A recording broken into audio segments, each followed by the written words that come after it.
Bonjour à tous et bienvenue sur cette nouvelle vidéo sur l'Active Directo. Aujourd'hui, nous allons parler à nouveau des GPO, mais sur une fonctionnalité assez particulière des GPO, une fonctionnalité qui s'appelle AppLocker. AppLocker, c'est une fonction intégrée à Windows, qui est configurable par GPO notamment, qui va nous permettre d'apporter de la sécurité sur nos OS, sur notre parc de machines. AppLocker va pouvoir nous permettre de définir des restrictions au niveau des logiciels qui vont pouvoir être lancés au niveau des postes clients. Donc l'idée, ça va être de dire, bon, mais par exemple, je ne veux pas que sur un poste client, un PowerShell soit lancé, ce qui peut paraître assez, on va dire, légitime. Alors, bien évidemment, c'est pas forcément un bon exemple dans le cas où on a parfois besoin de lancer un PowerShell pour pouvoir faire du debug du GPO, etc. Mais voilà, c'est vraiment un idée de choses qu'on va pouvoir faire avec AppLocker, et c'est ce que nous allons voir au cours de cette vidéo.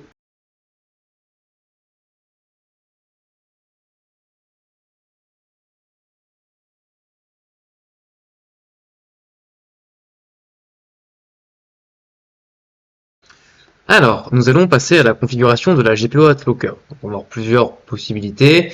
Tout d'abord, ce qu'on va faire, c'est simplement bloquer un programme. Donc, par exemple, le cmd.exe, ou PowerShell.exe. On va faire le cmd, je pense. Donc, allons dans le groupe Policy et créons une nouvelle stratégie de groupe qu'on va appeler AppLocker. Donc, à savoir qu'il y a deux choses à faire. La première chose, ça va être de configurer un service sur les clients qui doit démarrer, en fait, qui est responsable de la gestion des règles AppLocker localement. Donc on va avoir dans Security Settings, System Services, et il va falloir lancer l'application Identity.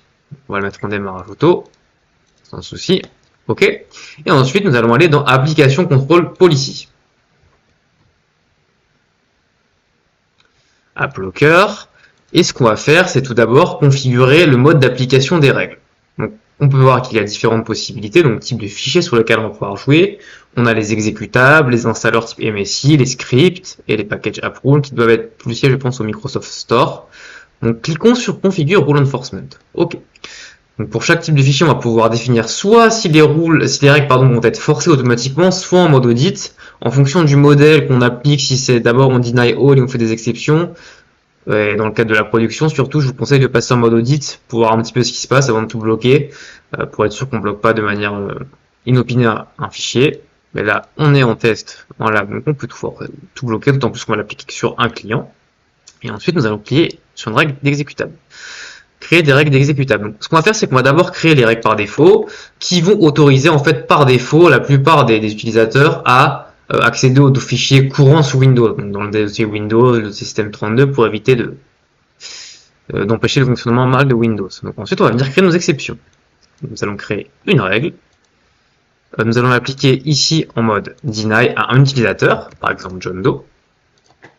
Et ensuite, on a plusieurs critères de sélection, donc soit le publisher, soit le pass, soit le hash du fichier, donc en général le hash au sens SHA, 256, tout ça, ou MD5, donc on va prendre PAF ici, et ensuite on va aller browser le système de fichier. Donc attention, là bien sûr on va voir dans le système de fichier du contrôleur, puisqu'on crée la GPO sur celui-ci, mais là on va bloquer le CMD, qui est un utilitaire en fait qui est présent sur tous les OS Windows par défaut, dans un endroit bien connu, donc on va venir le choisir ici. Donc on peut ouvrir un CMD pour faire Open File Location, enfin clic droit Open File Location. Donc, attention, là c'est le raccourci qu'on a ouvert. Donc on va voir où le raccourci pointe dans Système 32. Voilà. On va refaire Browse File. Ici, on va chercher Système 32 et nous allons chercher cmd.exe. OK. Donc voilà, la GPO est créée. Et donc nous allons pouvoir l'appliquer. Et après, nous verrons la partie installation des MSI. Je pense que pour les MSI, on va tout bloquer par défaut.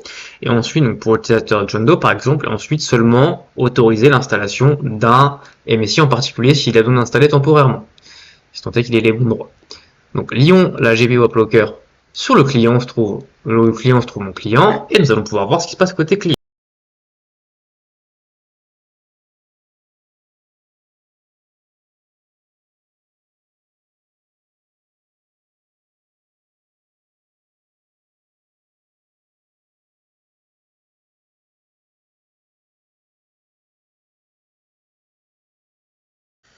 Alors, allons sur le client, et ce qu'on va faire, c'est qu'on va forcer un redémarrage. C'est une GPO ordinateur, donc on veut être sûr qu'elle s'applique à l'ordinateur, enfin qu'elle soit prise en compte. Donc, redémarrons pour se faire le client.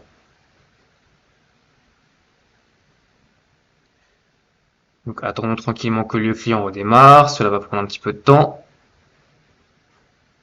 Voilà. On va bien se loguer avec l'utilisateur John Doe, puisque c'est cet utilisateur sur lequel nous avons appliqué nos restrictions. Peu importe le PC sur lequel il se trouve. Enfin, ici le client 1, puisqu'elle est appliquée sur le client 1. Mais cela pourrait marcher sur d'autres machines si la GPU est appliquée dessus.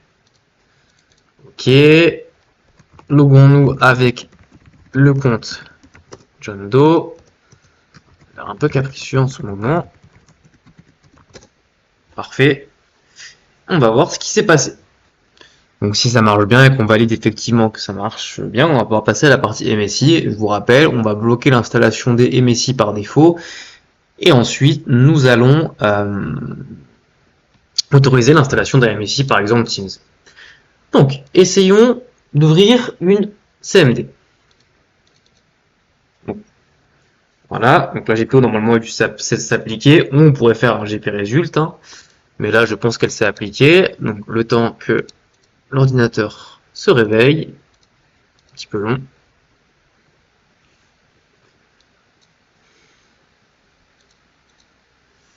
Il y aura un petit peu de mal. Effectivement, ça commence à apparaître. Bon, ce qu'on va faire, c'est qu'on va l'explorateur de fichiers pour aller plus vite, aller dans le disque local, Windows, système 32, chercher le CMD, le lancer, et là effectivement, on voit un message nous disant que l'application a été bloquée par l'administrateur système.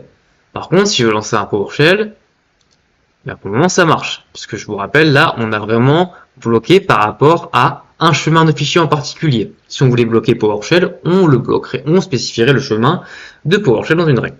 Donc voilà, on voit bien que la partie AppLocker fonctionne pour la partie exécutable. On va pouvoir regarder la partie installeur Windows.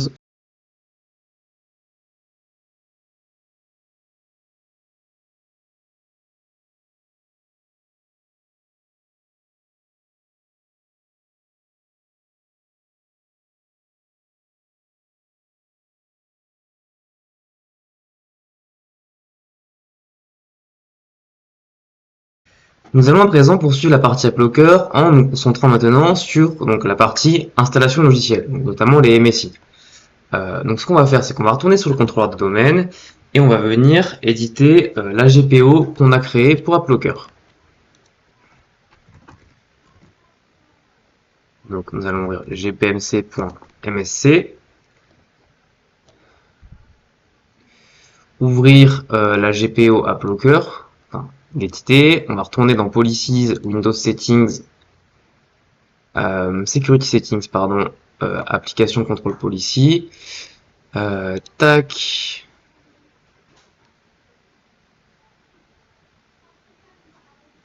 AppLocker, et on va aller sur la partie Windows Installer. Donc, pour rappel, dans la configuration globale de AppLocker, on a renforcé la règle pour les l'installation de logiciels Windows. Nous allons créer une nouvelle règle. Et ce qu'on va venir faire là, comme c'est l'installation logicielle, on va, alors déjà, on va peut-être créer les règles automatiques. Et nous allons créer une nouvelle règle pour l'utilisateur John Doe qui va lui interdire d'installer tous les types de MSI. Donc pour ce faire, on va faire pass et on va mettre ce qu'on appelle une wildcard avec une étoile.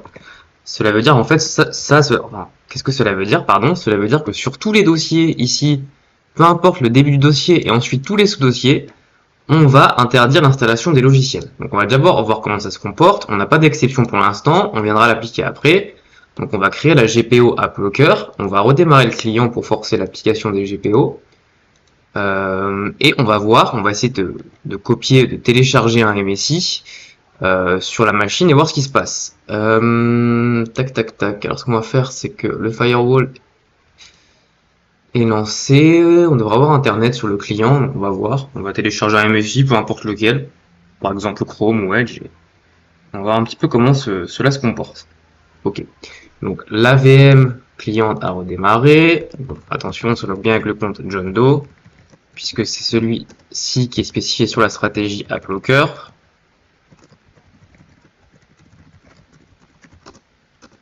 Si on arrive à taper le mot de passe qu'il faut. Voilà, parfait.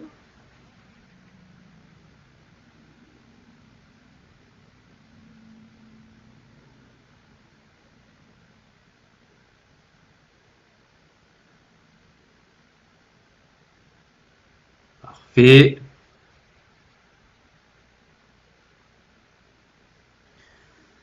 Alors, il semble que la machine n'est pas internet. Touk, c'est pas grave. Ce qu'on va faire, c'est qu'on va aller, eh bien, sur Chrome.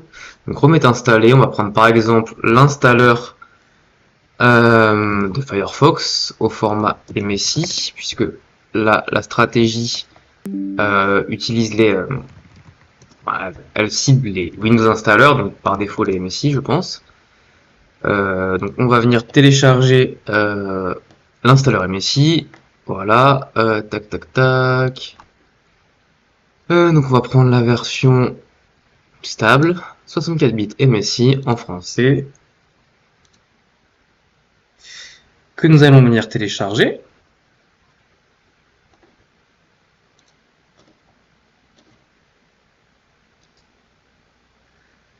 Donc, une fois qu'on l'a téléchargé sur notre PC physique, on va venir tout simplement la copier. On peut le faire parce qu'on a les VMware Tools, normalement.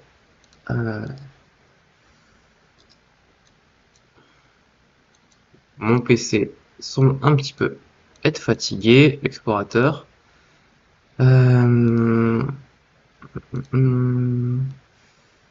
Tac. Ok.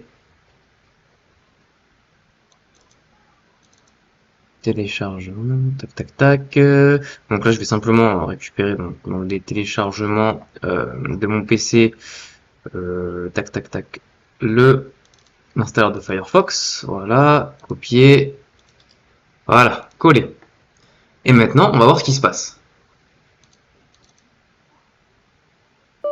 Voilà, donc on voit bien effectivement que, comme on a mis les wildcards, peu importe l'endroit en fait où est téléchargé le fichier, on ne pourra pas l'installer. C'est très important.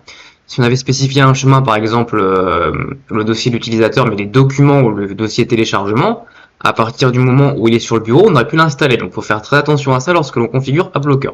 Donc maintenant, ce qu'on va faire, c'est qu'on va voir comment configurer l'exception pour pouvoir installer Firefox.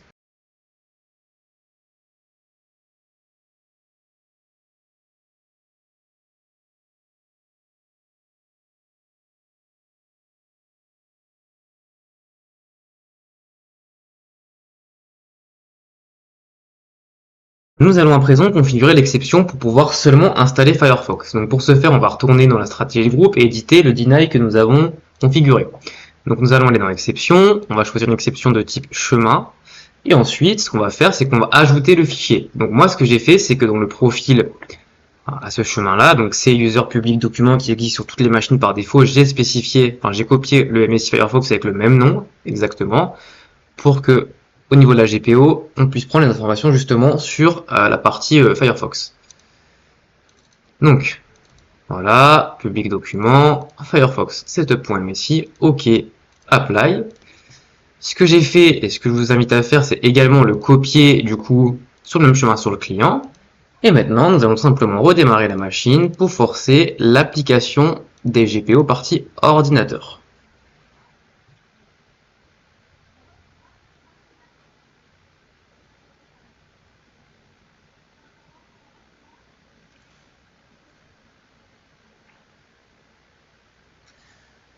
Donc nous allons attendre tranquillement que la GPO, que le GPO s'applique avec le redémarrage du PC et ensuite on va vérifier par acquis de conscience si ça s'installe toujours pas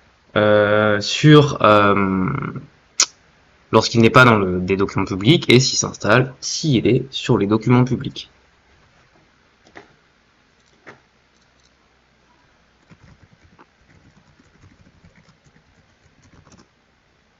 Donc on va se connecter.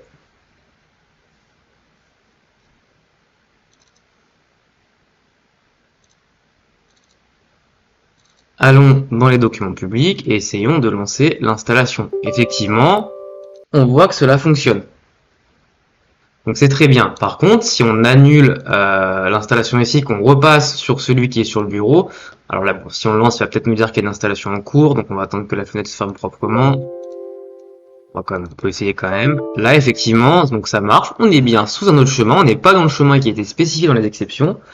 Donc, on ne peut installer que Firefox avec le MSI qui se trouve dans les documents publics.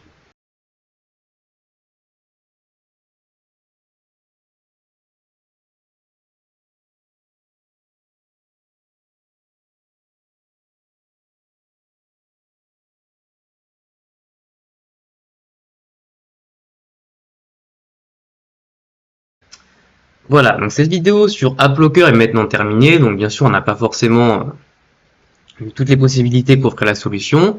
Par contre, on a vu qu'il était très simple de interdire l'exécution pour un utilisateur ou un groupe, si on veut l'étendre, de certains programmes .exe comme CMD, PowerShell qui permettent d'avoir des informations sur l'ordinateur. On a également vu qu'il était possible tout simplement de bloquer l'installation de logiciels au format MSI et de créer des exceptions pour autoriser pour un groupe, un utilisateur donné, l'installation d'un logiciel s'il doit l'installer justement à un instant T.